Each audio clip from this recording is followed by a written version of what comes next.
बार्शी राज्य मार्गावर जामगाव हद्दीतील राजे हॉटेलजवळ एसटी बस आणि दुचाकीची समोरासमोर धडक झाली।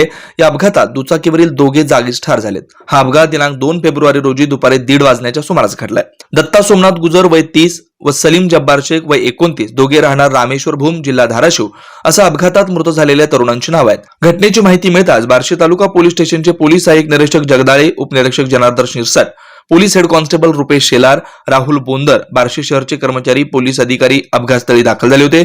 एसटी बस MH09 EM 8754 लातूरहून पुण्याकडे निघालेली होती। दुपारी कुसळम जामगाव मार्गे ही बस बार्शीकडे पुढे जात असताना जामगाव जवळ 3 किलोमीटर अंतरावर एसटी व दुचाकी MH25 AC 6937 मध्ये अपघात झाला। एसटी बस खाली दुचाकी अडकली होती। दत्ता गुजर यांच्या डोक्याची कवटी फुटली होती। सलीम शेख यांच्या पायाला व डोक्याला जबर मार लागल्यानं दोघे ठार झाले।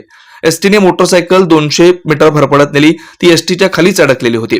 पोलिसांनी पंचनामा करून दोघांचे मृतदेह बार्शी ग्रामीण रुग्णालयात शवविच्छेदनासाठी पाठवले। पुढील तपास पोलीस उपनिरीक्षक जनार्दन शिरसाट करतात। Shri Markandey butterfly garden Montessori English medium school play group ते 4थी पर्यंत CBSE पॅटर्नच्या शिक्षणासाठी आजच प्रवेश घ्या। मोबाईल क्रमांक 8668 34 49 79।